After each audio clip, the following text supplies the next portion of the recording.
vai se ver durante a semana. Então, a Cips, né, a Conferência Internacional de Pesquisa de Sonoridades, é uma iniciativa do nosso grupo de pesquisa, o GAIS, que é o Grupo de Estudos em Imagens, Sonoridades e Tecnologias, e a gente vem produzindo a Cips desde 2019.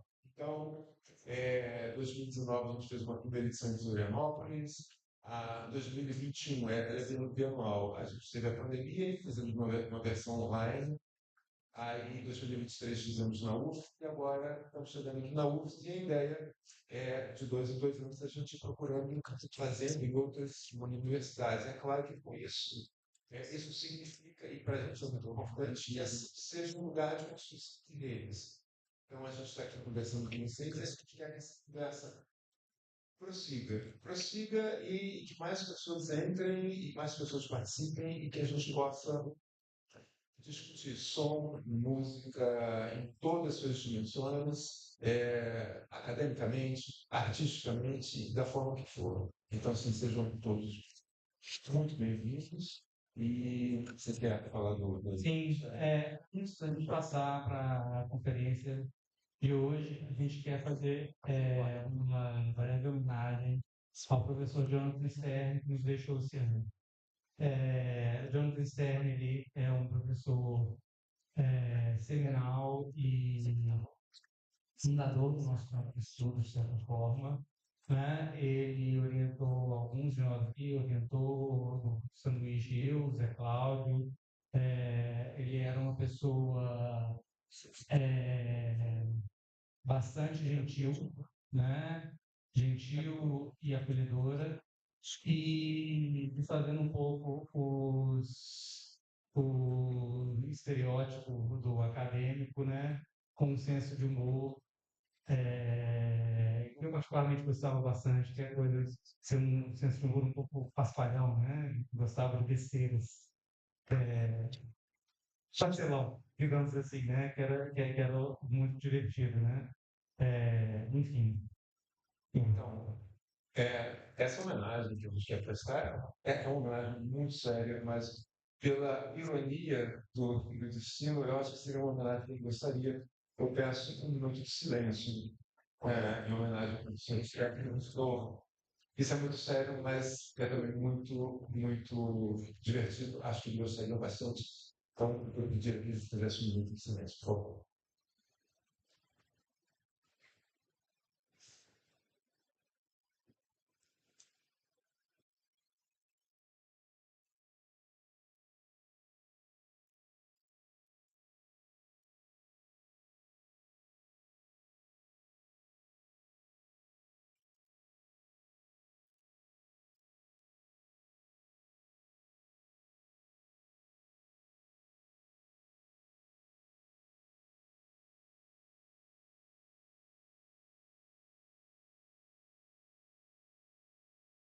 Bom, dito isso tudo, vamos agora à nossa conferência, que é convidar a professora Mari Thompson para a conferência. Marcelo, você é o mediar, né? Marcelo Conte, para mediar, ele pode ir apresentando enquanto ele sobe, salve de palmas.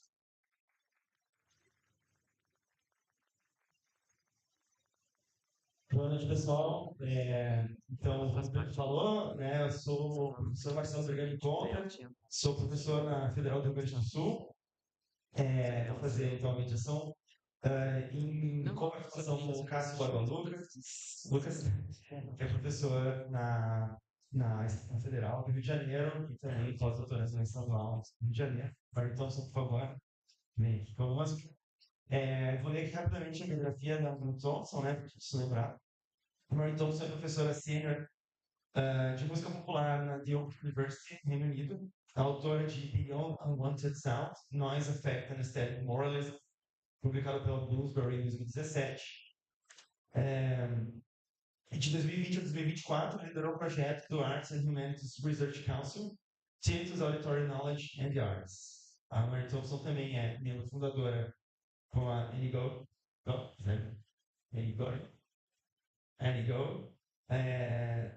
do Sonic Cyberfeminisms, um projeto que usa os legados e histórias do ciberfeminismo para interrogar a crítica crítica e criativamente as relações entre gênero, tecnologia e cultura auditiva. Thompson toca também na dupla de ruído, de noise, né? De flauta e oboé, Nottington, com Rebecca Lee. Então, muito obrigado. Sentar.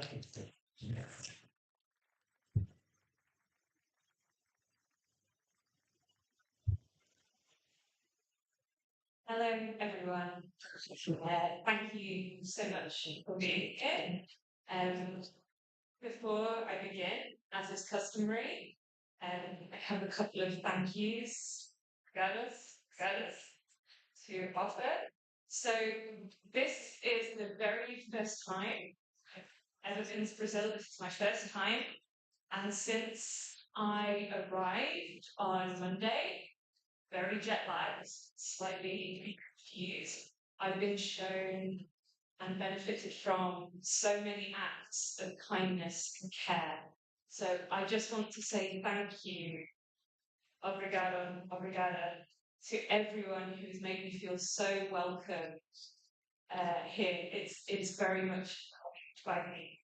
And I would say muito obrigado, that was back. So obrigado. To Marcelo and to Pedro, who did a lot of the logistical to get me here. Thank you also to the rest of the Cips team.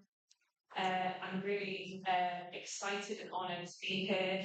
And also, I want to acknowledge as well, as you can tell from this, I don't speak Portuguese. My pronunciation is terrible. It's terrible. No one knows what I'm trying to say. I know that there has been a team of people who work to translate my talk today, and I am hugely humbled by the amount of work that must have taken. So thank you so much for that. Só traduzindo rapidamente, né? A Marie está muito feliz de estar aqui, agradeceu a equipe organizadora do evento e lembrou também o trabalho enorme de fazer uma tradução adequada do texto. Então, a Marie vai falar em inglês, né? Você sabe, mas a gente tem aqui o texto traduzido em português para vocês poderem acompanhar. Inclusive, também tinha uma questão se a gente traduziria tinnitus para zumbido, em português, né? A gente preferiu usar a palavra tinnitus porque ela vem do latim, ela também é uma questão médica, né? E vai funcionar de certa forma como um modo de sincronizar a voz da Marie com o texto. Quando ela falar tinnitus, vai aparecer tinnitus ali. Então, acho que ajuda a vocês lerem e sincronizar o que ela está falando. Acho que é isso. Okay, my talk is titled Tinnitus Silences, or Silencios dos Tinnitus. Bad pronunciation. In 2021, I ran a series of online workshops for people with tinnitus as part of the research project Tinnitus, Auditory Knowledge, and the Arts. Beginning from the proposition that the arts can help to express subjective understandings of orality and the complex and sometimes contradictory sentiments that may accompany it. The workshops explored how a series of creative activities might be used to mediate heterogeneous experiences of tinnitus as a common yet privatized oral phenomenon. A total of 36 people across the UK took part in the workshops and were given instructions for 6 activities. Responses were then shared as part of a discussion with participants reflecting on the activities together. Próximo slide.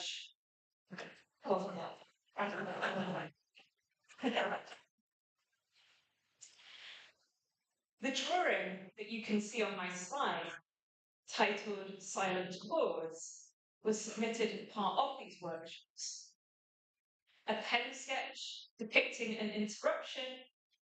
This image is representative of how silence frequently acts as a sonic conceptual accompaniment to tinnitus.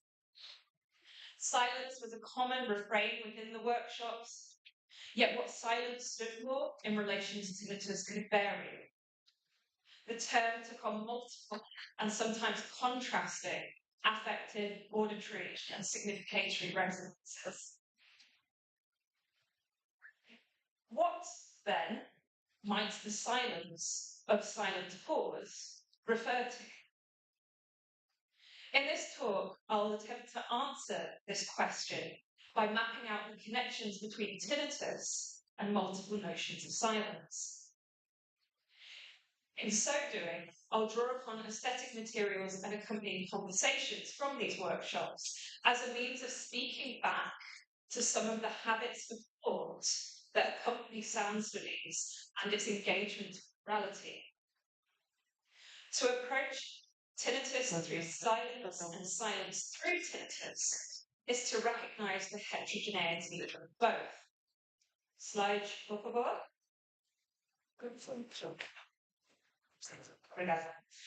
To this end, I'm going to introduce 4 conjunctures. Tinnitus as epistemological silence, silence as expressed. Tinnitus number 2, tinnitus as silent, silence as inaudible.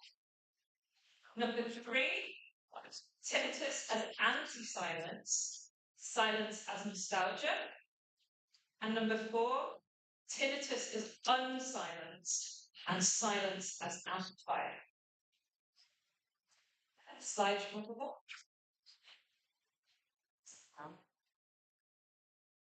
The motivations for tinnitus auditory knowledge and the arts stem in part from the epistemological silence that accompanies tinnitus. Slide. There is a disjuncture between tinnitus's commonality. Estimates suggest that around 30% of people will acquire tinnitus for some period of their lifetime, and the lack of recognition it is afforded within discourses about sound, music, and orality. Amidst the substantive literature on auditory culture and sonic experience, tinnitus is rarely afforded much attention. Tinnitus acts as an umbrella term for a set of hearing experiences that are orally, affectively, causally varied. In popular culture, representations of tinnitus rarely extend beyond a persistent ringing in the ear. Yet this trope belies its diversity. Tinnitus can involve a crackle, buzz, click, hum, throb, hiss, or a musical phrase being heard in one or both ears. It can be loud or quiet, acute, chronic. While for some it is an unremarkable or an annoying quirk of orality, others experience tinnitus as having a significant detrimental impact on their quality of life. In medical literature, tinnitus is often referred to as a symptom, but what it is a symptom of can be difficult to identify. Tinnitus's etymologies, comorbidities, and risk factors span the audiological, physiological, psychological, and the biochemical. They include, but are not limited to, ear infections, noise exposure, depression, anxiety, hormonal changes, medication, head injury, blood pressure changes, and inner ear conditions such as Meniere's disease and acoustic neuroma.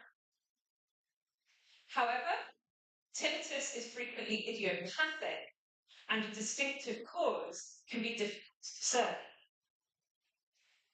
Public awareness campaigns often discuss tinnitus in terms of hearing damage, yet those without hearing loss, which is to say, those who conform to what are recognised within audiological discourses as average perceptual standards relating to pitch and intensity, can also acquire tinnitus, as can those who are unable to perceive sound orally. Hearing, it may occur alongside all of these sensory states. Scholars such as Jonathan Stern, Mara Mills, and Jessica Holmes have made clear how deafness and forms of hearing impairment have been entwined with auditory cultures past and present. Tinnitus, likewise, has played a role in these auditory cultures. those for whom listening is integral to their work, myself included, are often doing so through ears that hum, rumble, or click. Indeed, frequent exposure to high-volume sounds means that tinnitus is common amongst those engaged in the sound music industries. A study based on health insurance data for German citizens, for example, suggested that professional musicians were 57% more likely to develop tinnitus than the general population. Tinnitus's prevalence, however, has been silenced with the transition of auditory experience from practice to theory. Scholars associated with the disciplinary composite of sound studies have gone to commendable efforts to emphasize that the listener is a cultural formation shaped by social, technological, and economic forces. As a result, sound can have different affective and significatory resonances upon reception. Yet the act of hearing has been comparatively generalized, appearing as a transcultural and ahistorical physiological sensory substrate upon which listening is built. As such, there has been a failure to acknowledge what Jonathan Stern describes as the essential plurality of hearingness, with sound studies often maintaining investments in what we might refer to as normate orality. Slide above.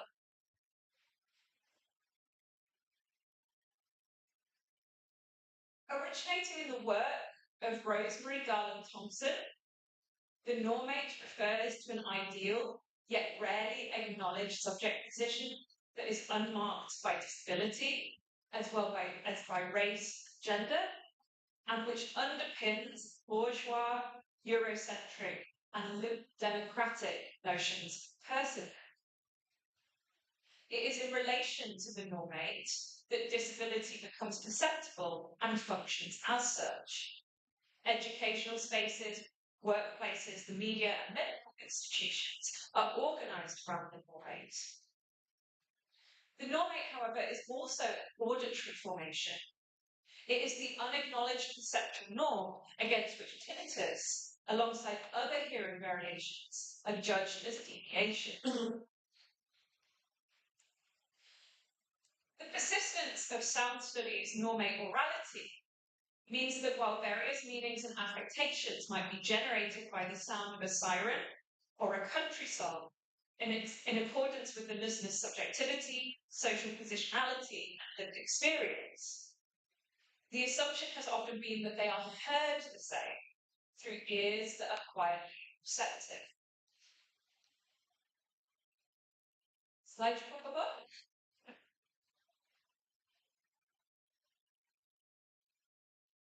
The epistemological silence, or rather silencing of tinnitus, is reinforced by its presentation as silent, inasmuch as tinnitus is inaudible to others.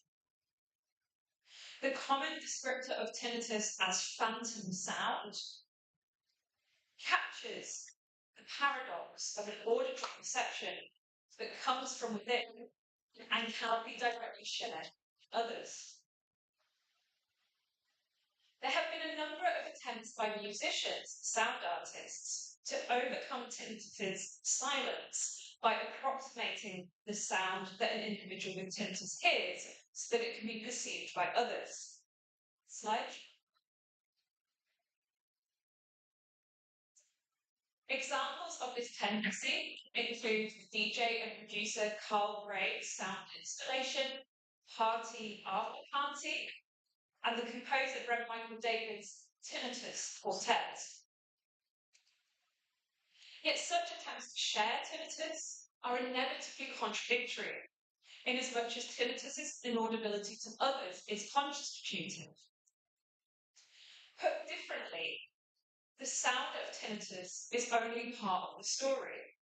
To have tinnitus is to hear something that someone else cannot.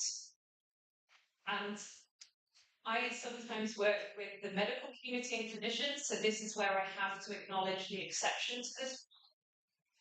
So the notable exception is pulsatile tinnitus, which can sometimes be heard by others through a stethoscope. Nevertheless, in many instances, tinnitus is defined by a silence beyond the ear of the beholder. Tinnitus's silence to others means that it is also silent in the sense that those who experience it often do so without recognition. Indeed, the workshop participants I worked with frequently described tinnitus as a silent or invisible condition, afforded little understanding and acknowledgement by those who do not experience it. Slide. During a creative writing exercise, which I'll discuss more in detail momentarily, one participant defined tinnitus as invisible. They defined this as an unseen distraction playing on loop in your head that is incomprehensible to others that don't happen. The reversion to visual rather than oral metaphors here is intriguing. Tinnitus is described as invisible and unseen rather than unheard and inaudible. It likely reflects an increasingly established Anglophone discourse on hidden or invisible disabilities, which highlights that not all forms of impairment, disablement, difference can be visually perceived. While tinnitus is rarely recognised as a disability and is not experienced as such by many who perceive it, for some it can be debilitating due to the distress and distraction it causes. To this end, it is understandable why some participants draw on the language of invisible disabilities to express their experiences. Slide 4. Okay. The aforementioned description of tinnitus as invisible came as part of a creative writing exercise called Putting Tinnitus into Words. Participants were asked to submit individual words they thought captured their experience of tinnitus and then provided a definition for these words. On my slides, slide 4. Okay, so these are the words in English. I'm just going to pause for a second. People can take a look at this.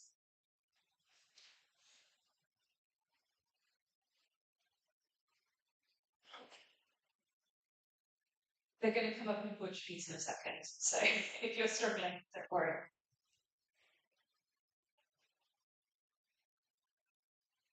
Slide, por favor.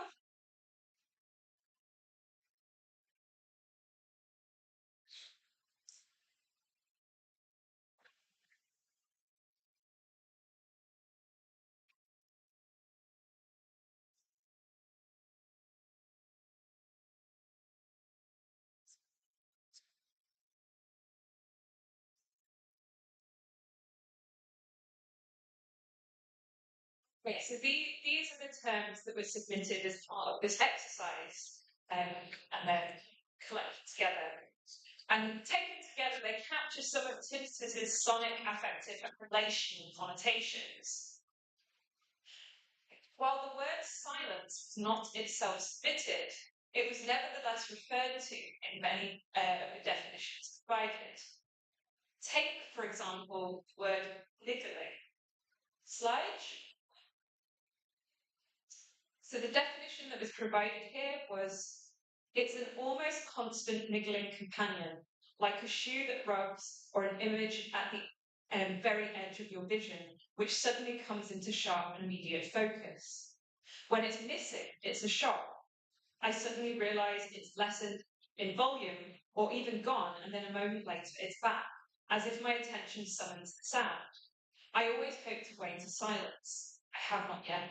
Slide, book.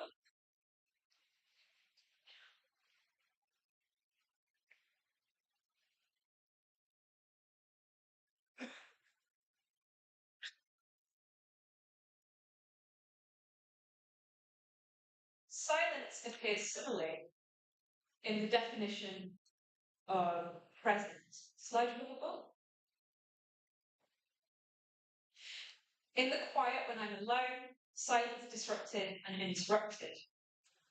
Early morning, high-pitched screaming wakes up my brain.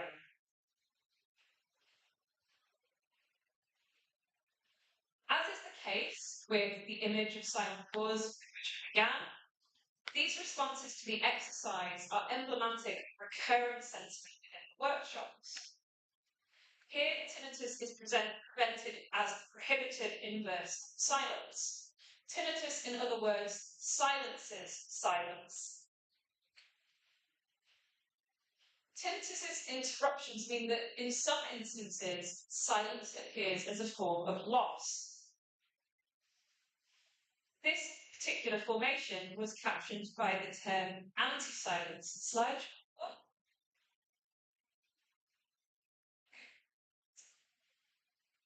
Which was accompanied by the following definition. The inverse of peace and tranquility. They have filled the gap that used to be quietness.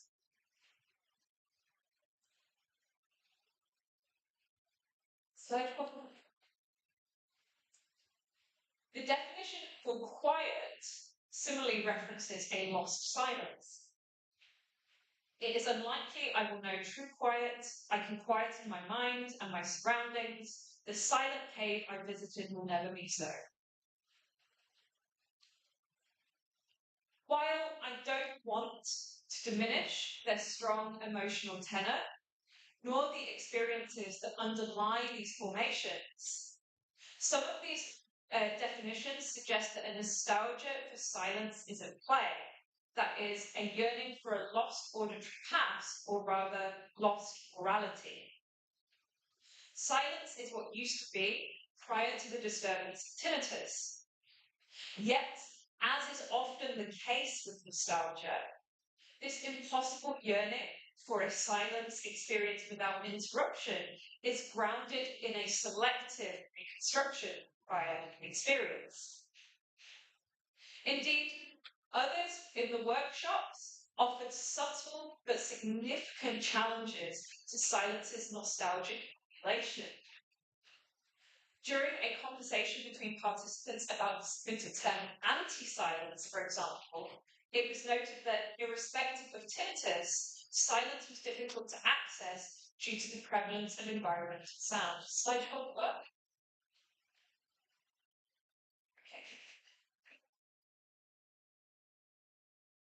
I've noticed up there, so the first participant says, I've noticed up there on the first column, anti-silence. And for me, I think that's just brilliant because it really brings home the fact that when you've got tinnitus, you can mask it, but we will never hear silence again. And I haven't heard it for many years. Participant 2, absolutely, I totally agree. Participant 3, but how often are we in somewhere where there is no sound? Participant 4, I've realised, and this is probably no comfort to anybody, but there is so little silence in our world, especially in this country. Trying to find anywhere that's silent is nigh on impossible. Slide. So this is the translation in your study. Take a moment.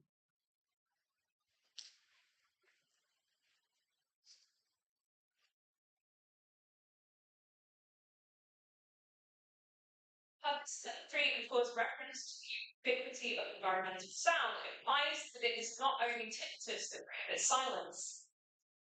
They suggest that the experience of silence is already scarce, irrespective of whether one has tinnitus. As I'll discuss further momentarily, there is perhaps another reason why tinnitus's interruption of silence appears so emotionally charged, due to the way that tinnitus is experienced in silent or quiet spaces. Nevertheless, for some participants, to place tinnitus in opposition to silence is to fail to recognize, that absolute unbroken silence is that which is rarely experienced. If environmental sound rarely enables total silence, neither does the body. Consider, for example, another word submission, breathing. Slide.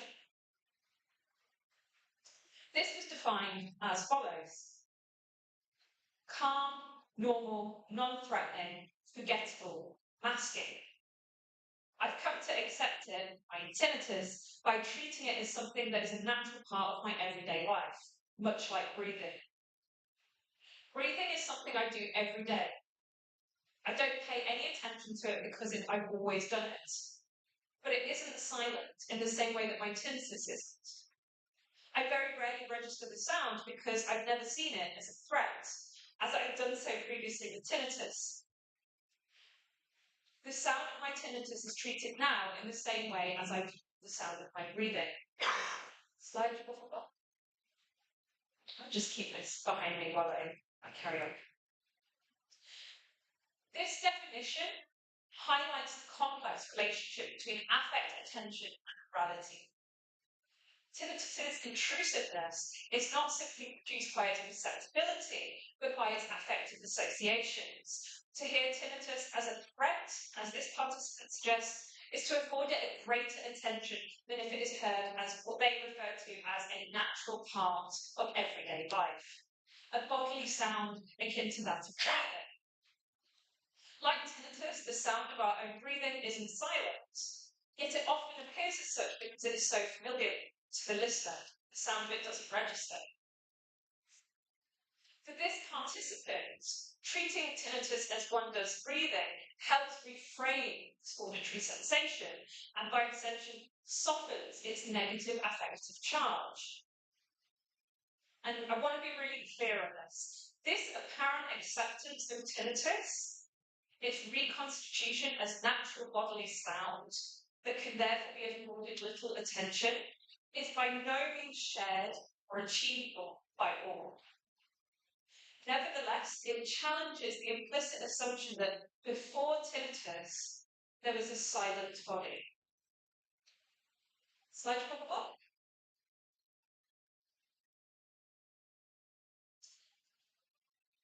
If tinnitus can be experienced as interrupting and inhibiting silence, then by contrast, silence can be experienced as amplifying tinnitus.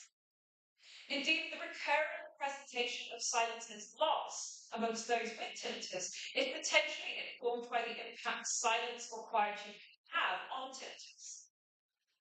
It is not just that tinnitus disrupts silence, but rather that tinnitus often becomes more intrusive in environments of relative silence, quietude. In such contexts, where there is little external sound to mask it, the auditory sensations of tinnitus can become increasingly noticeable and perceptible. Consequently, many people with tinnitus may seek out or wish to introduce a degree of background noise to their sound environment. The amplifying effect of silence was highlighted by the production of tinnitus maps, an exercise influenced by both methods and critiques of sound mapping. The term sound map refers to a body of artistic projects that seek to gather, organise and archive auditory materials relating to a particular site. Sound maps are, according to Gasho Ozunian, a relatively recent invention, emerging, in her words, at the intersection of soundscape studies, acoustic ecology and sonic art practices in the late 1990s. However, sound maps can be situated within a longer, broader genealogy of cartographic strategies involving sound and listening. Many more recent sound mapping practices, for example, are influenced by the World Soundscape Project, a group of researchers and composers led by the Canadian acoustic ecologist Armory Schaefer. Slide 1. And the maps that they produced in the early 1970s as part of their Music of the Environment series. So this is an example of maps. Presented as documentations of auditory environments, these maps are nonetheless informed by the World Soundscapes Project's acoustic and aesthetic priorities, including a preference for quiet, natural, and historic sounds. Furthermore, although intended to direct or depict oral experience, the World Soundscape Project's maps tend to assume a clear separation of listener and sound environments. Rather than appearing as a selective aesthetic abstraction produced in accordance with the values, ideological investments, knowledge, and sensory abilities of a socially situated listener, the maps are constructed through an outside-in perspective, where the soundscape is observed as what Charles Epley describes as raw sonic material. Where sound maps tend to be grounded in a specific environment and often separate out listener and soundscape, the tinnitus maps instead centered the listener and their tinnitus, using this to connect and differentiate multiple auditory sites. The project team provided a series of instructions to be used as a guide. People taking part were asked to identify 3 to 5 different places where their tinnitus was more or less noticeable, loud or quiet. Mark these on a page using words, photographs or drawings, and create a key that illustrated how tinnitus was experienced in these different places. Practices of sound mapping often concern proper noun places, seeking to capture the auditory distinctiveness of cities, regions, and iconic locations. Slide forward. By contrast, the tinnitus maps produced in the workshops foregrounded generalized yet intimate domestic and everyday settings, such as living rooms, supermarkets, workplaces, and modes of transport. Slide forward. The map pictured on this slide, for example, I don't expect that you can see or read the handwriting particularly clearly, depicts how tinnitus varies across different spaces in a home near an airport and at a house in the country. Using orange and red circles, the map suggests that when aeroplanes are landing at an airport, the participant's tinnitus is less noticeable. Meanwhile, the diagram of the house in the country shows tinnitus as notable in the kitchen lounge. Below the image, the map maker has written, this place is so quiet, I can hear my tinnitus alarms.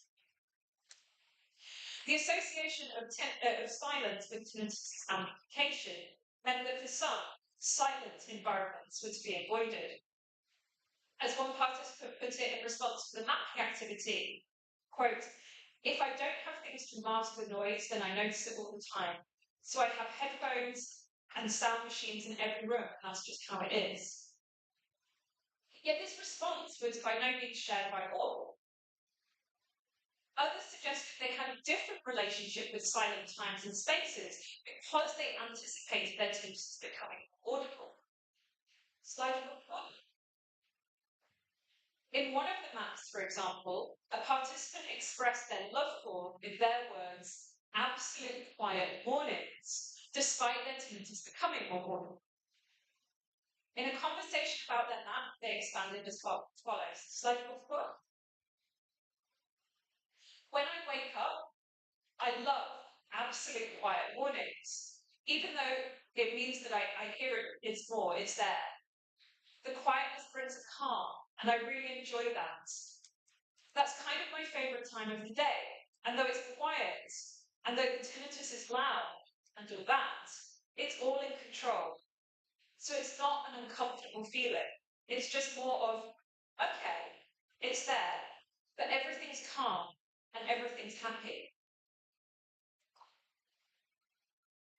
I highlight these diverging responses to silence's amplification of tinnitus, in part because they illustrate an important incompatibility between tinnitus as a mode of morality and what I've diagnosed in my previous work as pernicious and paternalistic aesthetic moralism, common in the work of Barbara Schaefer and the field of acoustic ecology, which has held significant influence over both sound mapping and sound studies. Slide forward. Okay.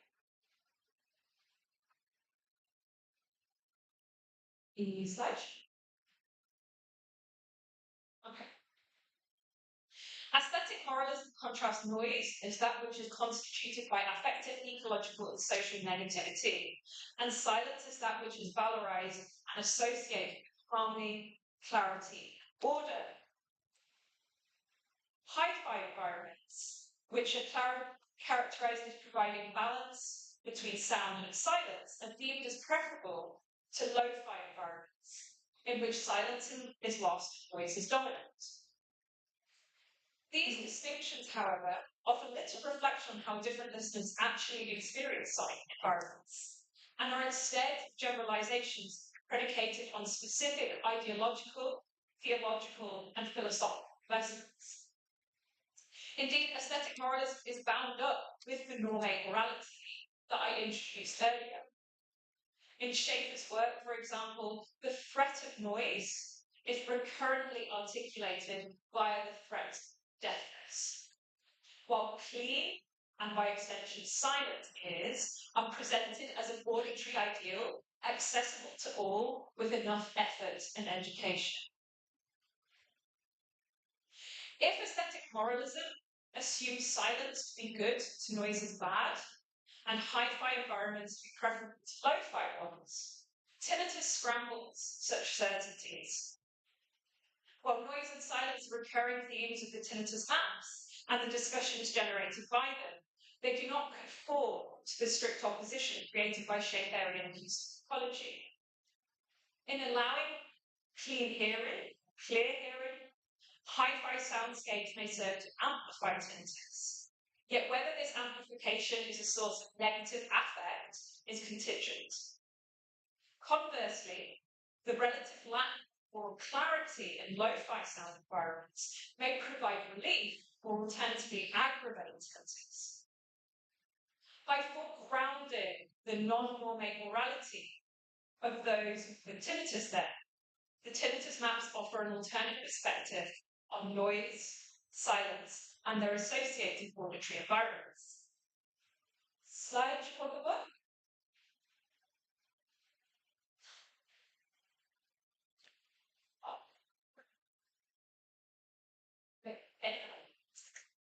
Okay, so to conclude, despite their familiarity to many, silence and tinnitus are both elusive, contradictory, and conceptually broad designations, often standing in for a heterogeneous collection of auditory experiences, relations, and sensations.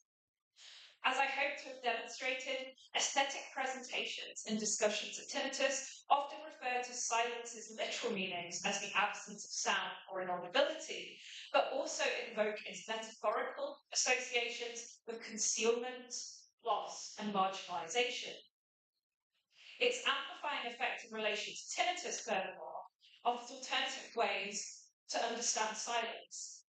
Here, silence is not just the absence of sound, nor the condition of possibility for sound to reverberate, but rather that which serves to intensify tinnitus's private auditory sensation.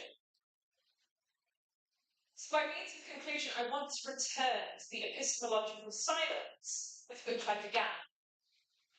The work I have presented here and the workshops that underpin it are by no means the only interventions seeking to challenge theoretical and practical investments in normative morality.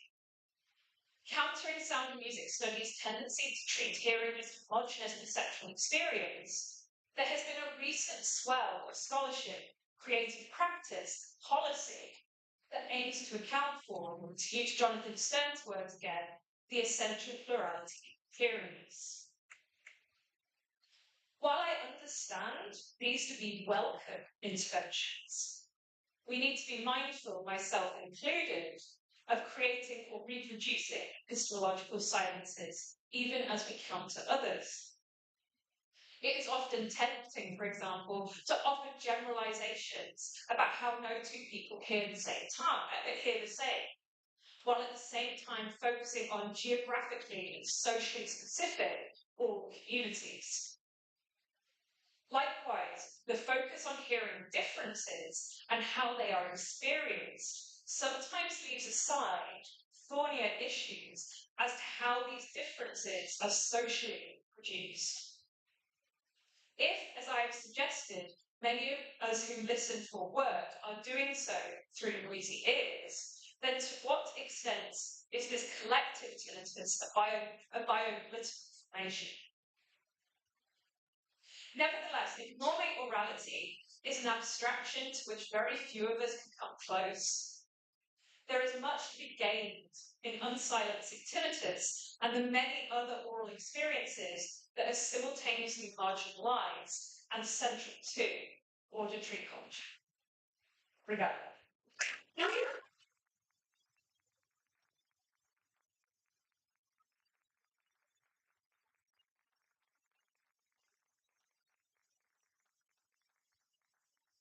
Muito obrigado, Marie.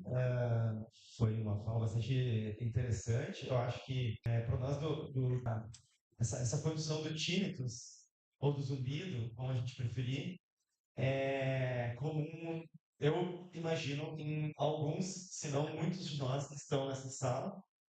Eu, quando acordo de manhã, dependendo de quanto que eu bebi na véspera, tenho mais ou menos tinnitus. E dependendo de quanto que eu me expus a ruído também, né? Então, pessoal, a gente vai fazer uma rodada de perguntas, tá? Vocês podem levantando a mão, a gente tem uma colega ali, como é o seu nome mesmo? Ana? A Ana vai levar o microfone até vocês, aí vocês podem perguntar em português ou em inglês que a gente traduz e vice-versa. Okay, so I was just telling that probably many people here have tinnitus as well, so it's an interesting experience to discuss tonight.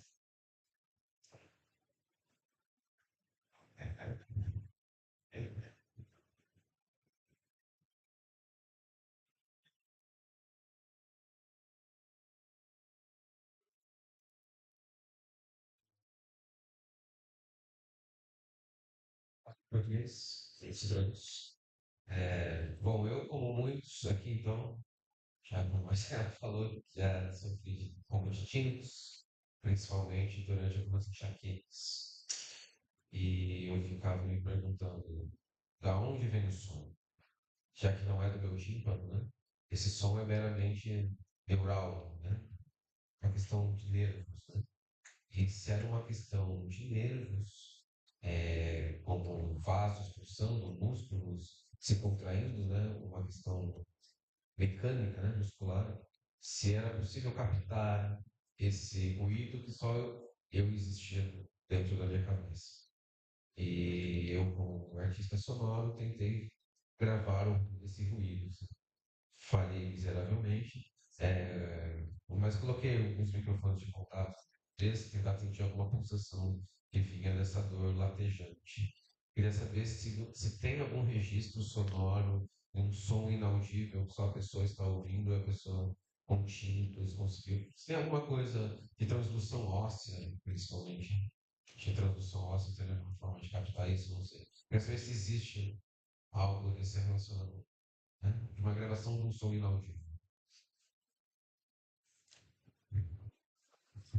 So yeah, I have there are a few people in the audience that speaks English, so I'm translating with the microphone anyway.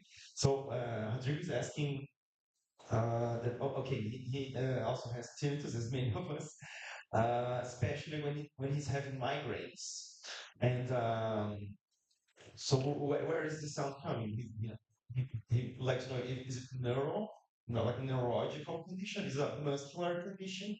Is it my muscles contracting?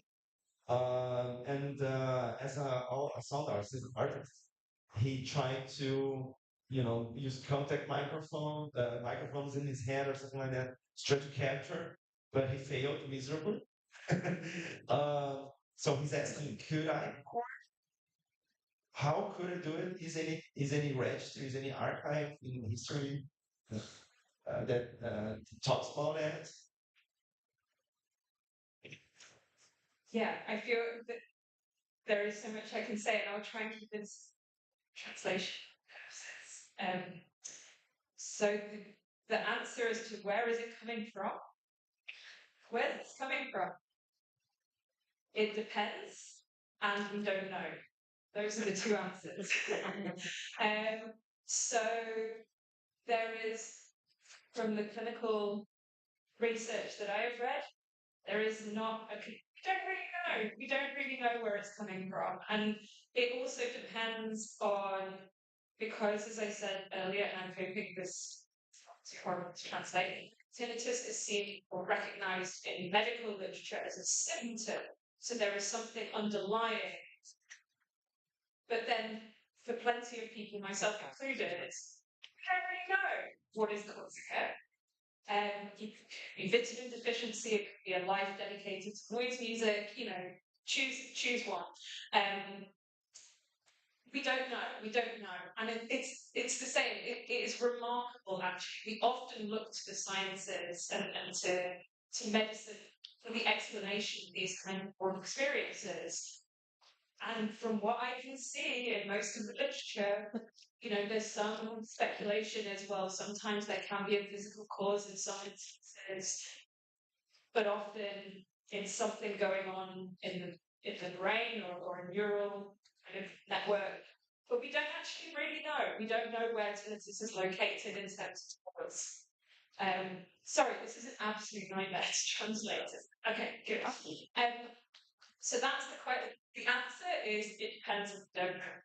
In terms of recording tinnitus, there is one person I know of who has actually managed to do it, but I think that is to do with their specific form of tinnitus. And I know from a conversation with her, this is a sound artist called Lola Matter, who's based in the UK, and she went into an anechoic chamber and managed, they said, we're not going to be able to do this, and somehow she managed to do it.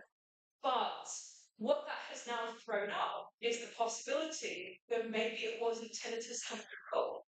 Because if it can be perceived, there are some exceptions. Then is that tinnitus or is that something else?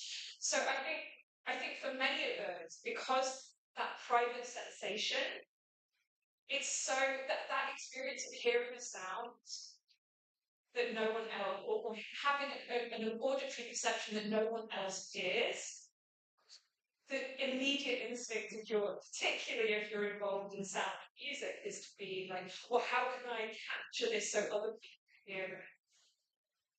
And what this project is trying to do is think, well, actually, for a lot of people, it's not just about hearing a sound, but the experience of it being unshareable. It's not a sound, but the unshareability that is definitive of those experiences. That's not to say workshops didn't spend a really long time talking about what sound. Because, as I mentioned earlier, tinnitus is way more diverse than is represented in film or television. I experience, not to make this all about me, but I experience a very low frequency grumble, which you cannot mask. That's very different to the high-pitched mosquito. Okay, yeah. I mean, I can have both. There are times to have both. So yeah, I hope that offers some responses to your questions. Sorry, that was long. I developed a technique, I was translating. Então, a Marie falou duas coisas, né? Primeiro, respondendo duas questões do Rodrigo, né? Há muito a dizer, vou tentar ser simples. A resposta que de onde vem, né, o tinnitus, qual é a causa, depende muito. Não há como saber.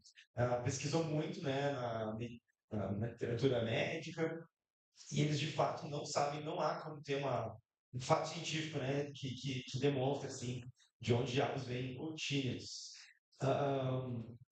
Não se sabe muito bem, inclusive, o que está acontecendo, né, para causar esse efeito, que é muito incrível, né, remarkable, não sei o quê. Incrível, né? Existe alguma especulação médica, que talvez fosse físico, talvez neural, tem alguma coisa acontecendo no cérebro, né? Não dá para saber muito bem. E, bom, é aí que estamos no estado da arte da literatura médica a respeito de tinnitus. E agora, quanto a gravar o tinnitus, de fato, teve uma pessoa que tentou gravar, que é a Lola de Mata, que é uma mas ela tem um tinnitus muito específico, foi numa câmera anecoica mesmo, né, que o John Cage historicamente foi lá e descobriu que não há ausência de som, né? Ah, mas que ainda assim o que ela conseguiu capturar, há algumas pessoas que pensam, talvez, será que ela capturou tinnitus mesmo? Será que ela não capturou alguma outra coisa? Né? Então, é uma sensação muito, muito deprivativa, acho que foi deprived. Just deprived, private. Muito privada, né? Que é o que é mais doído, assim, né? Para quem experiencia títulos. Pior do que experienciar ele é a incapacidade de conseguir compartilhar ou de fazer com que outros escutem, para que as outros pessoas compreendam o títulos particular das pessoas, né? O títulos singular das pessoas. Tem mais inscrições por enquanto? Ali, não, temos algumas. Ok. Eu não sei quem levantou a mão primeiro, vocês foram meio juntos. Mas tá, a Maria Frontinato em cima, e depois o Luiz, se você estudando. Lucas. Lucas, não, Luísa, Lucas. Desculpa. Posso falar antes de explicar logo? Sim, tu pode falar. She speaks both. Thank you. So much. Okay, louder. Okay. Yeah, thank you for this carefully weaved presentation. I have a question, and I feel like it builds on what you were just sharing about the questioning if this person was experiencing tinnitus or not. Because it sounds like, and going to your point on the epistemological silencing, no? Sounds like there's a very particular understanding of the body behind this, no? And I wonder if there's a way in which tinnitus becomes some sort of threshold. Like there's a way in which at least this idea, specific biomedical understanding of it, by this as a private acoustic sensation, no? To the point that when it's shared, it may not be tinnitus, even though there's diversity. It's also affirming a very specific idea of separation of the body and the world, inside and outside. So just if you could just talk a little bit about how that appeared also in your dialogue with the different people in the workshop. Yeah, just very curious to hear more about that. I'll stop. Thank you. Ok, a minha pergunta é sobre como que essa ideia do tinnitus como algo que é uma sensação privada, que não pode ser compartilhada, também está atrelado a um entendimento do corpo, da minha biomedicina, um tipo de separação entre o dentro e o fora. Só podia falar um pouco mais sobre isso. Porque o exemplo que ela compartilhou antes de uma pessoa que conseguiu gravar, foi questionada, como, talvez não esteja experimentando tinnitus, parece apontar para esse ponto de que não existe, a própria conceituação disso está afirmando uma ideia de corpo, né? Um corpo que está separado de alguma forma, né? Então, só pedir para ela falar um pouco sobre isso e sobre como isso apareceu também nas pessoas do workshop. Obrigada. Thank you. That is a really great question. And actually, what you are asking there, this idea of the private individual body through which tinnitus is individually experienced cannot be shared with others, is actually something that in their initial formation, the workshops were really trying to work against, because that is the dominant biomedical model through which tinnitus is understood. And so, for example, the tinnitus map activity, the mapping tinnitus activity, where people were asked to identify spaces in which tinnitus varied, part of that was to think about how those experiences are co-constituted or shaped by a wider engagement with the world. And it was really notable. I've written about this elsewhere. One of the things that happened in workshops is, I come from a particular disciplinary background with all kinds of investments, and we took the concept of sound mapping to the workshop when we got back, and I'm actually very pleased that the participants felt able to break with our rules. People said, well, just identifying places doesn't work for me. I need to identify social situations and times of day, and then I can talk to you about how it varies. But what I understood that exercise as doing was getting away from this focus on specific sound and individual subject and trying to draw it out into a broader set of acoustic, effective social relations.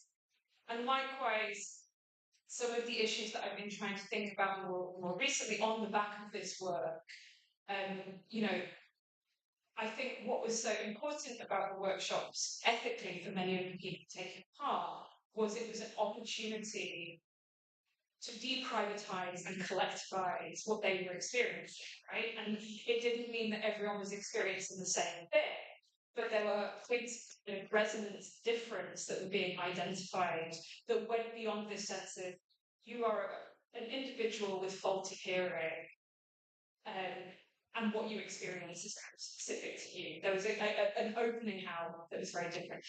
I will say the kind of other side to this that I've been thinking about more recently and writing about more recently, and I'm sensitive to, and part of it, this sensitivity is coming thinking about musical labour and thinking about you know, we said how many people in this room have tinnitus, right? And I'm assuming part of that is a proximity to auditory culture that is seen as intense or working with sound. Is widely seen. It's common within the general population, but it's more common if you spend your time making music, producing sound, DJing, so on and so forth.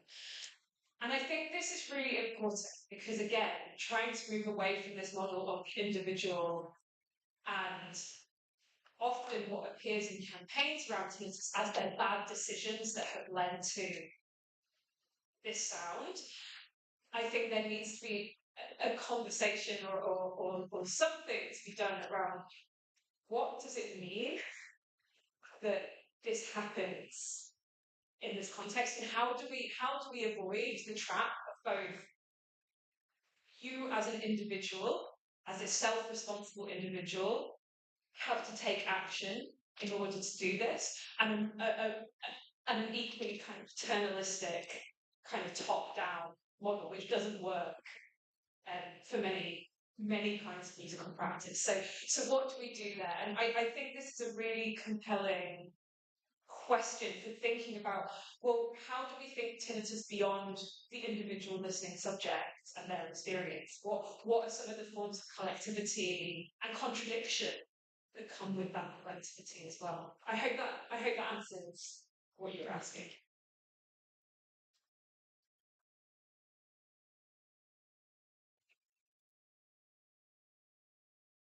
Bom, aí respondeu. Primeiro, agradecer a pergunta muito boa. E que essa questão foi bastante trabalhada nos workshops, que ela tematizou na fala, né? Porque esse é o modelo biomédico dominante, né? Esse que eu me refiro, falo também Maria, né? Sobre essa ideia do indivíduo, né? Da separação indivíduo-mundo. Isso apareceu especialmente no exercício dos mapas do tinnitus que a Maria mostrou aqui antes, e que tem relação com essa tentativa de relacionar o tinnitus com um engajamento com o mundo um pouco mais amplo, né? E foi interessante para ela perceber como os participantes desses workshops, muitas vezes na prática dos mapas de tinnitus, eles davam esse input, né? Eles pediam para as pessoas mapearem a partir dos locais, de diferentes locais, como a gente viu ali, o aeroporto, a casa e tal. E os participantes muitas vezes diziam, não me ajuda a pensar o tinnitus em relação exclusivamente a locais, a ambientes, enfim, mas é mais produtivo pensá-lo em relação às situações sociais e outros parâmetros que distinguem o tinnitus, que não seja só o ambiente geográfico, assim. Então, um conjunto mais amplo de relações socioacústicas. Os workshops também parecem para ela ser uma oportunidade de desprivatizar, né, que ela falou bastante sobre ser uma experiência profundamente privada. Desindividualizar, quer dizer, comunicar, né, compartilhar. Não no sentido de que os participantes viessem a se sentir como iguais, né? Porque cada experiência de um deles utiliza é obviamente diferente, mas nessa identificação de compreender que eu sou como os outros indivíduos que têm um impairment, não uma deficiência auditiva. Então, ela menciona também essa relação, né, muito forte entre o trabalho com produção de som, com produção musical, na relação mais forte com o tinnitus em como isso leva a uma tentativa deles de fugir desse modelo do indivíduo, de novo, que a Maria trouxe na questão, né? E desse modelo que responsabiliza as pessoas por suas más decisões individuais. Então, o desafio parece um pouco ser estabelecer uma conversa em que a questão seja evitar, né, essa armadilha de uma responsabilização exclusivamente individual, mas também de uma espécie de paternalismo, assim, né, de cima para baixo, que vai resolver a questão em termos assim, simples. Lucas. Olá. Oi, meu nome é Lucas. Obrigado pela sua fala. Eu gostei muito de ouvir. É, tinha já ouvido falar da coisa de zumbido, mas, claro, né, não dessa abordagem de toda a pesquisa, né, em relação a isso. E eu fiquei pensativo em relação ao teu processo de pesquisa, com as pessoas nos workshops e na investigação, se esbarrou em algum momento a fronteira com o diagnóstico que é dado na área da psiquiatria com pessoas que têm a condição de esquizofrenia, por exemplo, que são pessoas que escutam vozes, né, a grosso modo. E se isso de alguma forma esbarrou, né, e se isso foi uma questão a ser desenvolvida com essas pessoas, porque essa questão de ouvir algo que a outra que tu não consegue compartilhar e estar nesse lugar, não vou dizer isolado, né? Enfim, essa noção de indivíduo, é uma condição que parece ser semelhante, mas claro que são substancialmente diferentes. E isso na área da psiquiatria, mas também em algumas religiões isso pode até ser visto como algo mediúnico, né? Como você ouvir algo e você mediúnico também no sentido de você ser um meio, né? Entre algo que acontece, que diz algo e que você de alguma forma faz em relação a essa voz, ou esse som que se acessa, né? E daí, enfim, queria saber quanto isso foi ou não uma questão na pesquisa. E uma coisa também me lembrou nessa questão do títulos, é de um filme que se chama Memória, de um diretor tailandês, que eu não vou nem arriscar dizer o nome, mas é um filme que é muito curioso, assim, que inclusive me move, assim, a nível de pesquisador, assim, de entender essa questão da escuta, que conta a história de uma mulher que ela está viajando na Colômbia e ela acorda com um barulho, como se fosse um soco, assim, um barulho seco. E é interessante porque tu, como espectador do filme, você ouve, mas ela no filme só ela está ouvindo. Então ela tenta fazer vários esforços durante o filme de tentar compartilhar essa escuta que ninguém mais está escutando. Enfim, né? A parada é meio que toda a narrativa levando ela a fazer coisas a partir desse som que só ela escuta. Enfim, eu queria também saber se tu conhece o filme, né? Como se comunica com isso. Isso. Obrigado, Lucas. So, thanks. Good. It was an excellent talk. We heard about tinnitus before, but not through the approach that you were giving in your research. And he's thinking about the methodology that you applied and the experience that you had with the focus group.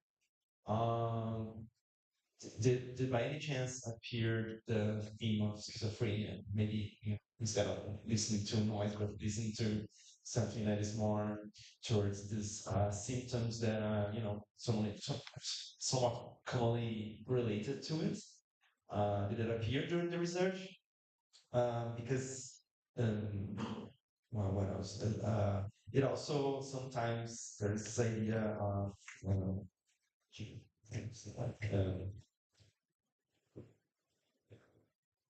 é que a gente traduz algo que é como psyche?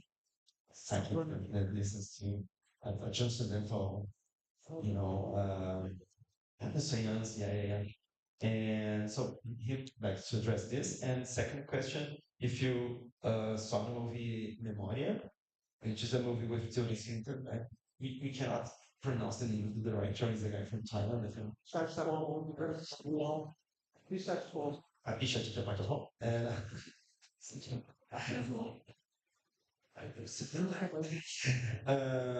well, yeah, he was telling. She hears like this thump on the beginning of the movie and tries to describe the sound to other people because she's the only one who can hear that. And the whole movie is about she tries to do that. Yeah. So I'll do the easy one first. I didn't know. So actually, but that's useful to know about. Thank you.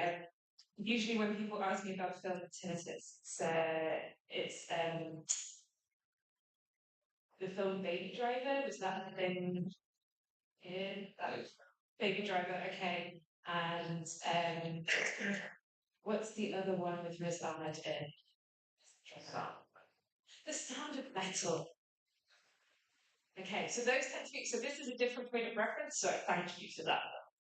Saving Private Ryan. The one I like is Pedro Almodovar's Pain and Glory, which has tinnitus as part of his malaise as a aging has-been. It's a great film. But yeah, where was I going with that? Your other question, which was about so there is something here about how tinnitus relates to other forms of interior sound, of which voice hearing might be one part. How much am I going to get into trouble while being filmed? So one of the things that happens is that some of the charities around tinnitus try to offer reassurance that experiencing tinnitus is worlds apart from experiencing. It's a don't worry, this is not schizophrenia.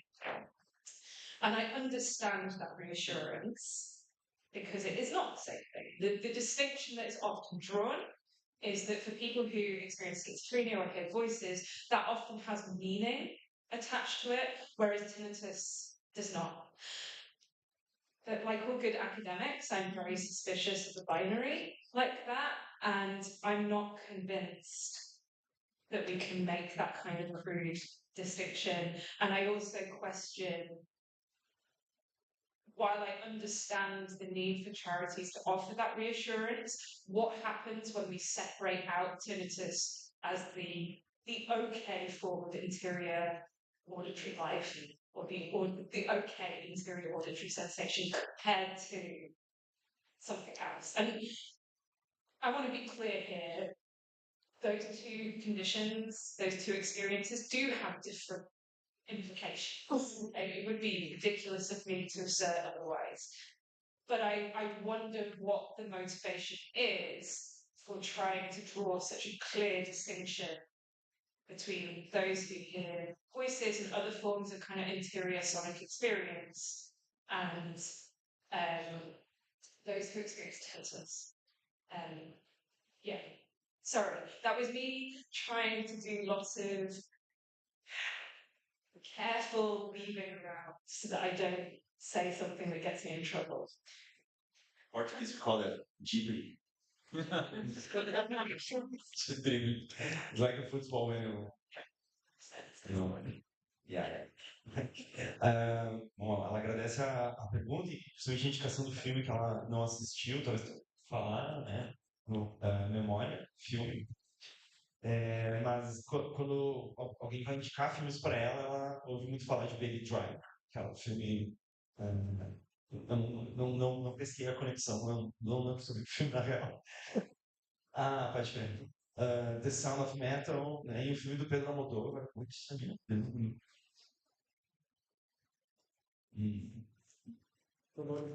Dolor e Glória. Sim. Nossa, que no filme do Almodóvar tinha essa parte da doença do personagem, que tá envelhecendo e tal. E quanto à esquizofrenia, é um pouco complicado de falar, né? Porque, é um tema muito delicado, então ela foi tentando falar algumas coisas, assim, né? Porque tem esses grupos de caridade, seria a palavra, né? Grupos de suporte a pessoas que têm tinnitus, né? De dizer assim, ó, não te preocupa, não é esquizofrenia, tá tudo bem, né? Apesar de tu ter tinnitus e tal. Ah, mas uma coisa que incomoda para mim é que essa linha demarcatória que separa tinnitus de esquizofrenia ou alguma outra doença ou um sintoma é algo que é um pouco, não deveria ser tão simples assim, e que tem implicações aí, né? Implicações, talvez até estou abrindo parênteses aqui, talvez morais ou estéticas, ou políticas, né? The distinction it has political implications or moral implications at least, right? Yeah. Okay. I think it's tricky. It's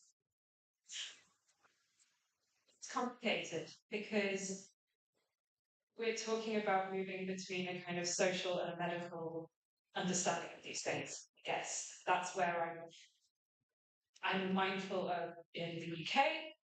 I'm talking at a time where health services are on their knees, and both health services for mental health, but also for audiology, both on their knees. So the things that people with tinnitus require are distinctive from things that people who are experiencing schizophrenia may require. I should say may require. But because voice hearing or schizophrenia is so already stigmatized, I think I'm wary of this tendency to say, and I feel like I'm offering a very bad faith reading. That's why I'm so hesitant. But the tendency to say, don't worry, it's not this. That's important reassurance because actually having tinnitus is really quite frightening for a lot of people. If you first acquire it, it is very frightening for some people. And I think we have to be truthful about that. So I understand the need to offer reassurance, but I worry about what that does as well. I'm sitting on the fence so badly here. That's what Você está em cima da é muito complicado falar sobre isso, né? Que a Marie está falando agora aqui. Né? Porque o que acontece quando a gente separa o tinnitus como algo ok comparado com outra coisa, né? A gente está falando de conhecimentos sociais, conhecimentos médicos sobre talvez tanto o tinnitus quanto a esquizofrenia, né? E a gente está num momento muito delicado no Reino Unido, né? Em que o NHS, que é o SUS deles, né? O Sistema Único de Saúde, National Health System, está de joelhos, né? Por causa do clima político. Então, muita coisa complicada aí, né? As pessoas têm tinnitus, são muito diferentes de têm esquizofrenia. Tem a questão do estigma, né? A esquizofrenia é super estigmatizada. Inclusive, ela lembrou, né, que a pessoa diagnosticada com esquizofrenia, ela ouve sons que têm sentido, têm meaning, né? São significados, né? Enquanto que o tinnitus normalmente é um som que não é significado, é um ruído, um zumbido, né? Como a gente vem falando.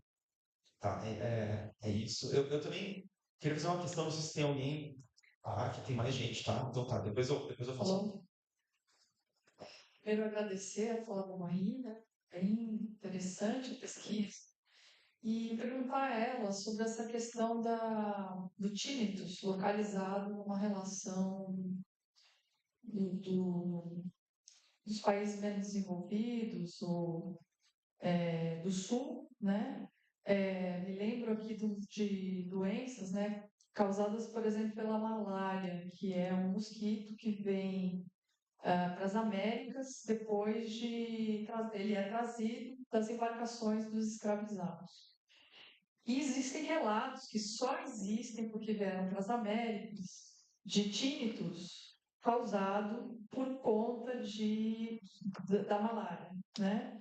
E são poucos casos, mas muitos deles também não se sabe até que ponto foi a medicação para tratar o tinnitus ou isso é um sintoma, algo que fica, né? Então, com relação a essa questão do sujeito situado, da doença situado, de tínito situado, que teria a ver com o sul global, e em seguida, essa questão também do tinnitus, por exemplo, se a gente pensar no momento da pandemia, que indivíduos ficaram com essa questão depois do tinnitus, os sintomas, que também não se sabe até que ponto foi por conta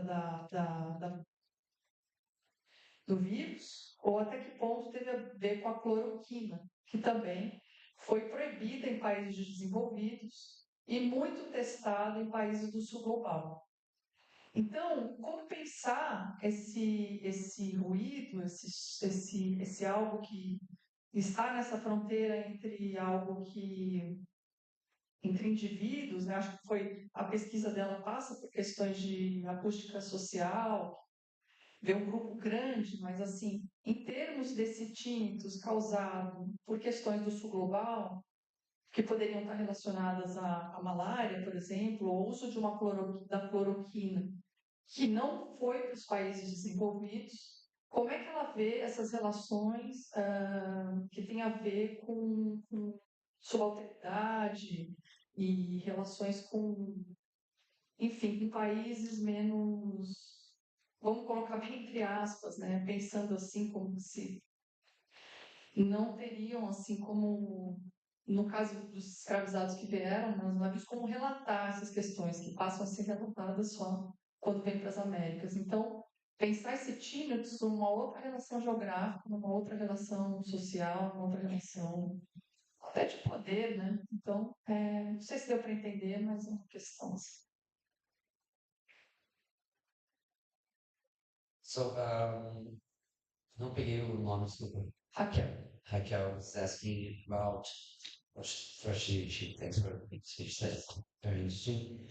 And she's asking about the relation between tinnitus and global south countries, or underdeveloped as they used to call it, in which diseases such as malaria may have come to the global south with enslaved peoples. But there are also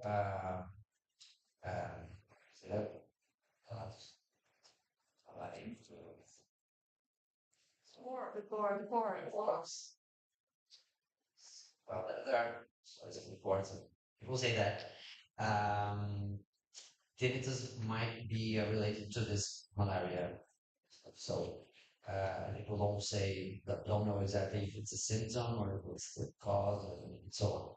So the subject of what she's asking, she's calling the subject situated tinnitus.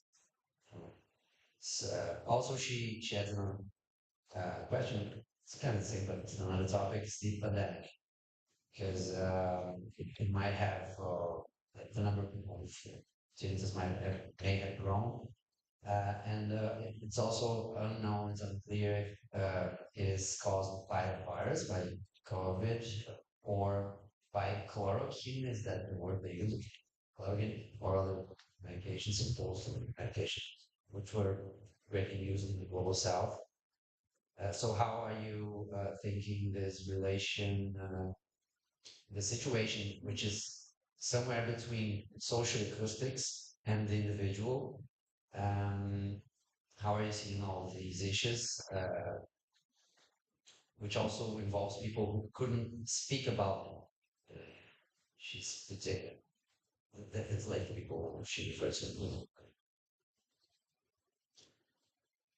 Thank you for that question. It's a really valuable one, and it's one that I've been trying to write about and engage with for a while, because if we understand literature on tinnitus to be led by the biomedical understandings of tinnitus, then that question is often completely evacuated.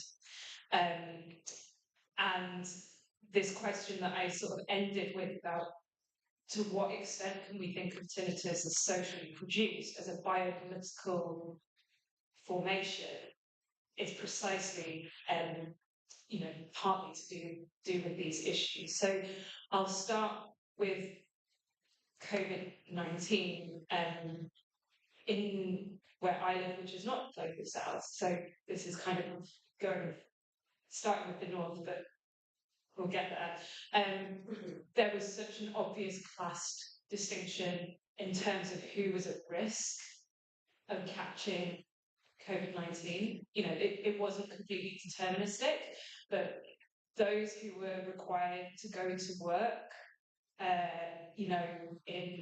in spaces where there were other people, and those who could shield at home was pretty clearly classed. And by extension, those who were more vulnerable to catching tinnitus, catching COVID-19, and potentially then to acquire tinnitus either temporarily or permanently,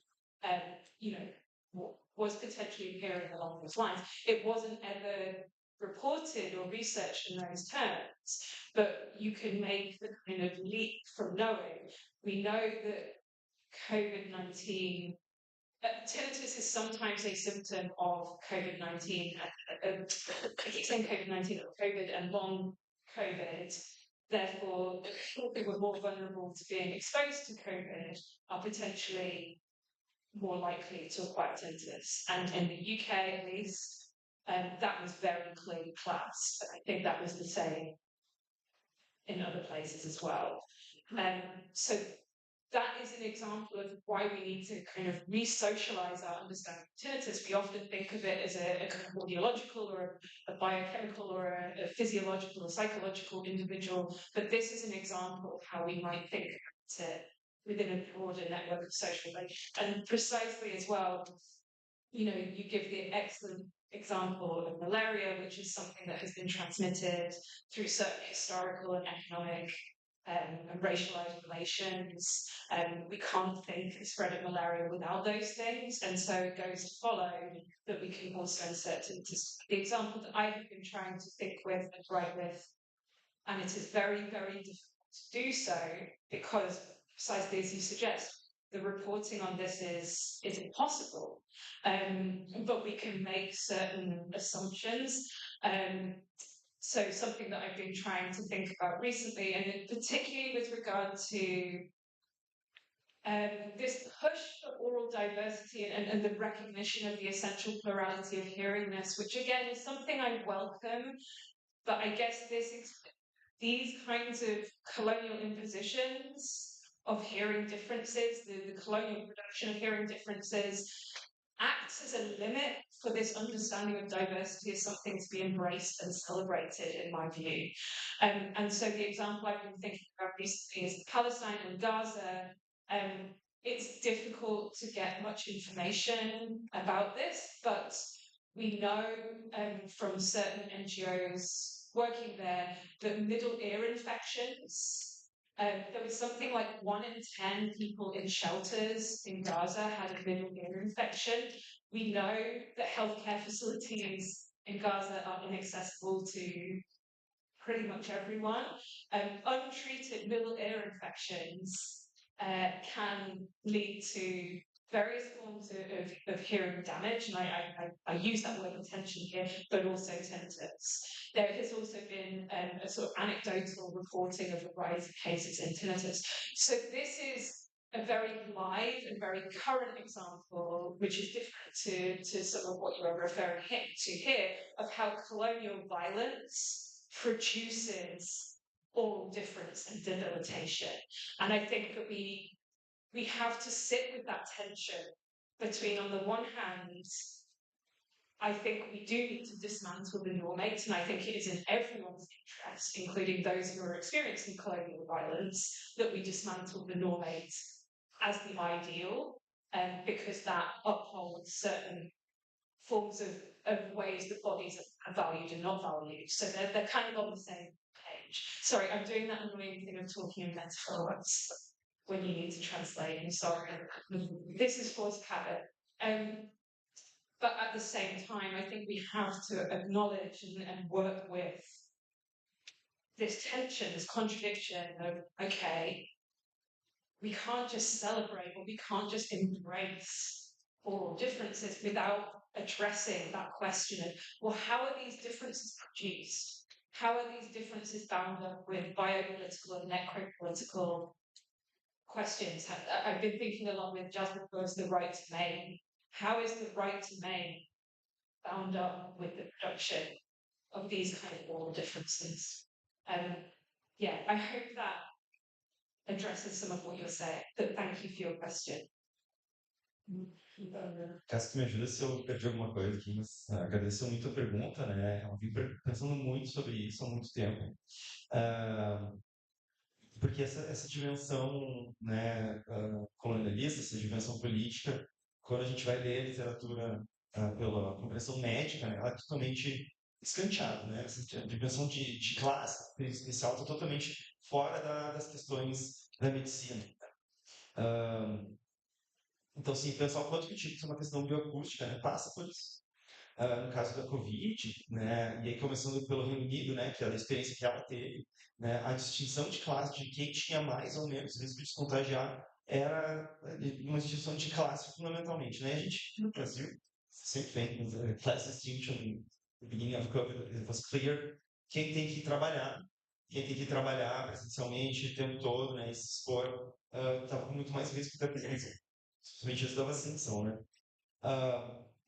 Os mais vulneráveis, né, e tal.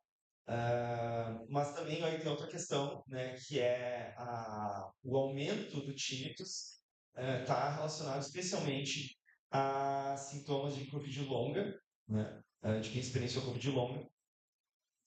Então, o tinnitus, né, obviamente, que a gente está vendo aqui o tempo todo nessa palestra, que não é só uma questão psicológica, não é só uma questão bioquímica, não é só uma questão muscular, talvez também, né? Tinnitus não é muscular, mas também uma questão de classe. O exemplo da malária é muito bom, né? Ela concordou aqui.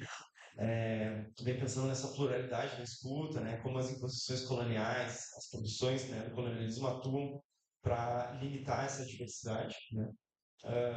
E aí tem o caso, né, da guerra que está acontecendo na faixa de Gaza, né?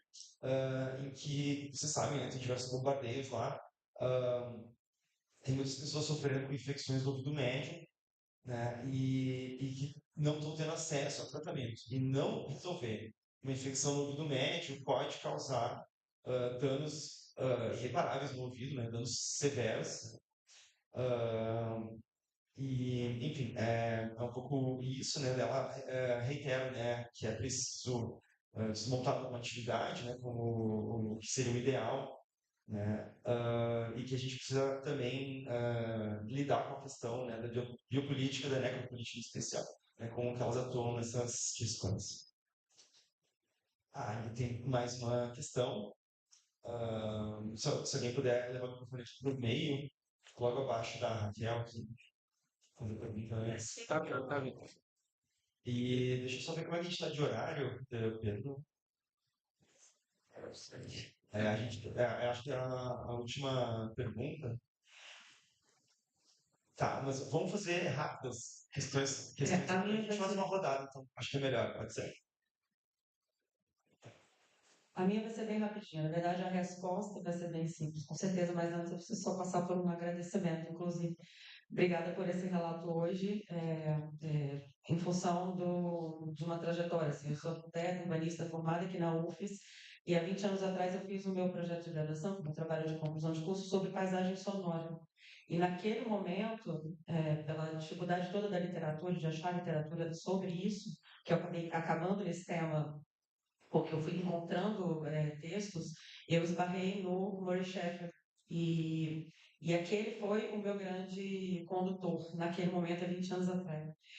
E depois daquilo eu não me aprofundei, apesar de atuar em urbanismo, né? Eu sou uma curiosa, gosto de paisagem sonora, é um assunto que me interessa bastante, mas nunca mais aprofundei em estudos. E estar aqui hoje ouvindo sobre tinnitus e toda essa questão é muito engrandecedor. E, por outro lado, também me faz pensar na gente atuando em espaços que possam ser cada vez mais inclusivos para pessoas nesse campo sonoro, porque isso é uma coisa muito difícil de ser feita, até porque a gente está muito acostumado a a ter as referências externas como referências a utilizar, né? O silêncio como interessante, como bom, como ela disse, o barulho como ruim, e não necessariamente assim pela experiência de cada um. A experiência de cada um individual, existe uma experiência coletiva, mas sim, individualmente, cada um tem uma experiência. Então, foi muito rica para mim essa abordagem, assim, eu particularmente agradeço bastante. E aí a pergunta era um pouco nesse sentido. Me veio também à cabeça a experiência de pessoas com autismo que necessitam muitas vezes estar isoladas por questões que a questão sonora incomoda bastante. E a pergunta, na verdade, que eu quero fazer é se existem, né, se você tem conhecimento de espaços físicos urbanos, em parques, ou qualquer tipo de espaço físico onde as experiências auditivas aconteçam de uma forma mais inclusiva que abordem também pessoas com outras particularidades, né? Como tímidos e como outras particularidades, como autismo, ou alguma coisa nesse sentido.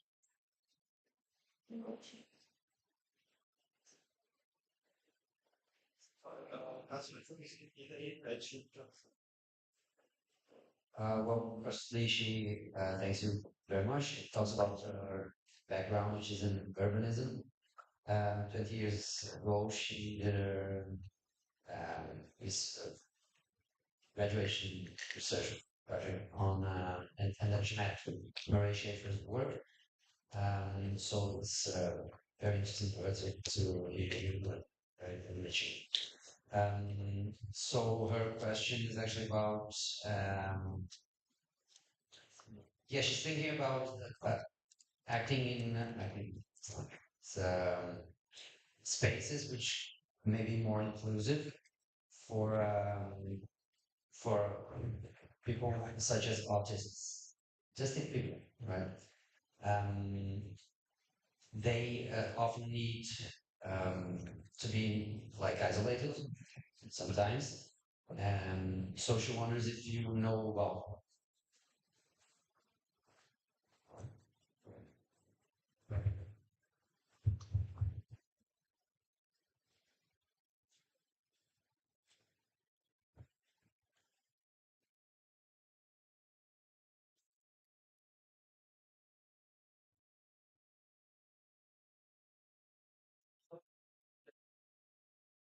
Oi, Marie, obrigada pela complexidade que você trouxe esse tema do zumbido, do tinnitus, que chama. Mas é mais um relatinho que eu queria fazer porque a minha mãe sofre terrivelmente de zumbido. Mas é de uma maneira que paralisa até, né? Sim, ela se deprime com isso e ela vive de fone de ouvido porque ela quer escutar qualquer coisa menos o zumbido no ouvido. Então ela fica sobrepondo coisas a esse zumbido.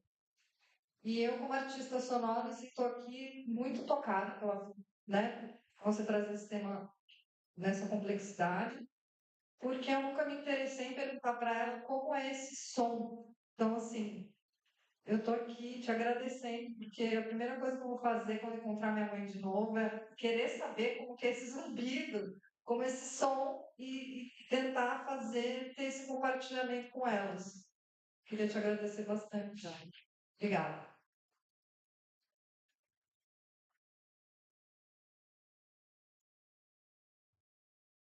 So she has a brief story that her mother suffers a lot with tinnitus or zumbido or something that's quite complicated in a way that paralyzes her. And she's always using headphones to try to mask it, to overcome the sounds, so she never asked her, what is it that you are hearing? So now she will do that. Thanks a lot about that. And I just 1 minute because I want to ask a question as well. Okay. We have to close at 9:15. We're gonna do it before that. We have like 8 minutes. Não, gente, sim, eu fiquei muito interessado na questão do mapa sonoro com a tradução da escuta. Cássio, aqui, um dos colegas, fez uma tese de doutorado sobre escutas expandidas. que é parte desse princípio, né? Bom, eu não consigo. Eu escuto uma música e eu não consigo explicar para ninguém como que é a escuta que eu tive, mas eu posso traduzir em um outro suporte, um texto, ou seja lá o que for. E o mapeamento sonoro que ela propõe é justamente isso. So my last question, we can gather it all in a quick reply, is that regarding how it's interesting that sound maps work as a kind of a translation of the experience, because just like the expanded listening that Casio worked in his thesis dissertation, and we cannot, you cannot experience the way I listened to the same song that you did, but I can try to translate that, right? So it's similar, because that's what we do when we work with semiotics and all that. Always bringing it back to semiotics. The answer is always semiotics. I'm going to do this in simplest. Yes is the answer. Yes, it is a form of translation. And there's a broader philosophical question here about what is this aspiration to kind of directly experience, like what's going on here in terms of mediation and the ideals of non-mediation that are maybe at play here. And yeah, this attempt to mediate, I very explicitly used the phrases communicate and mediate and didn't really think that much about those things. I also threw in the word express quite a lot. But this notion of mediation, and a form of mediation that situates tinnitus differently. So yeah. Thank you for telling me about your own experiences. I think yours is a very common story. And it's something that came on workshops. So with the mapping exercise, there were at least 2 participants who said, oh, and one of the weird things about this project was that people came to it and they were like, so is this, when you say you're doing research, everyone expects that you have a hypothesis to prove it. But when you're doing artistic research, you can be a bit more like, well, just going to see what happens. And everyone wants to know what the function of the purpose was. That's the point. But people were very clear that actually doing this kind of exercise meant that they could share something potentially with their loved ones in a way that they haven't been able to before. So I heard various comments about, I'm going to show this to them so that they get a sense. They're never going to know exactly what it's like, but this might help them understand why I can't bear it when the television is on super loud and I can't cope. Or, I'm going to show them why, I need to have this white noise machine on in this space. So there was something about the possibilities of communicating with others that was recurrently flagged, which is difficult. The question about sort of sensory sensitivities, and I should also be more gracious here and say thank you for these questions as well. I'm not to constantly say I love Brazil, but I'm very aware it's a very detailed and careful and thoughtful engagement with what I am saying. So I would like to thank you all for that. That doesn't happen all the time, so thank you. And I feel like I've also been really, not to do the annoying thing of romanticizing listening, but I feel like I have really been listened to as well. So thank you. The question around sensory sensitivities, that certain forms of neurodiversity, such as autism, may be associated with. There's been various initiatives in the UK where supermarkets or cinemas will run sort of quiet times. I know that my local library will do this, and there's definitely been a heightened awareness of sensory sensitivities around sound that we need to think about. One thing I will say on this, just as a point of interest, and which again came out of the workshops, it's very easy for us to say we want to build or we want to generate more inclusive soundscapes. That involves a lot of conflict, and that involves a lot of divergence and a lot of disagreement. And I think sometimes it is too simple to say, and I'm not saying you're saying this, we just need to make it more inclusive for X person without thinking about, well, actually, how do, because so to use your example, autism, some people who are autistic are extremely sensitive to sound in the sense that noise or sudden sound is distressing. But equally, and this is something that people within the Oral Diversity Network in the UK are researching, some people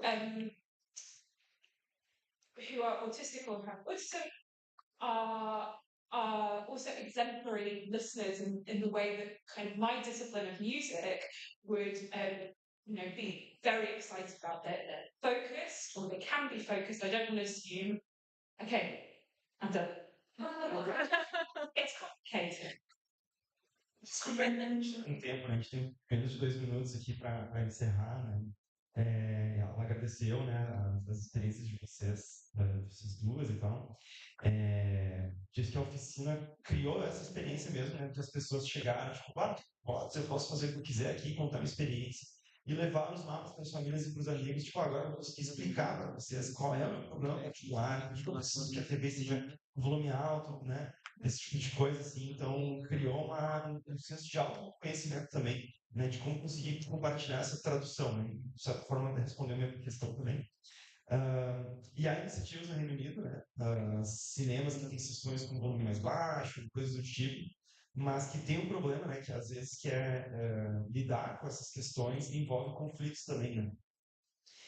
Mas também é importante lembrar que pessoas que têm autismo, sim, se incomodam com som alto, se incomodam com barulhos, mas também são ótimos ouvintes, né? Porque tem um foco muito, muito bom, né? Em escutar as coisas que a gente está dizendo.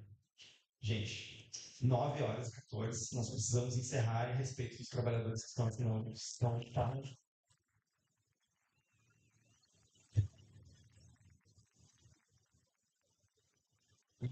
agradecer o Gabriel e a Renata que ajudaram a gente a fazer a tradução da Help to Translate. Agradecer também o nosso câmera aqui. Enio.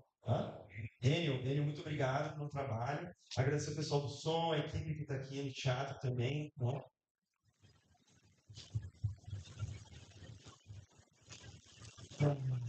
E aí, lembrando, gente, que amanhã a gente se encontra aqui às 10 horas com as sessões. Por favor, cheguem um pouquinho antes, né? 9h45 por aí, para a gente se alocar nas salas, não começar atrasado, né? E amanhã também a gente tem, né, além das sessões, mais performance e também a palestra da Rosângela. Né? Então, contamos com a presença de vocês. E agora vamos jantar. Muito obrigado. Boa noite.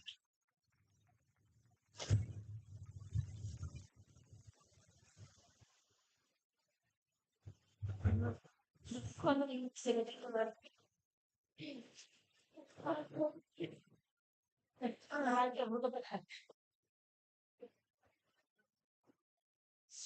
Foi.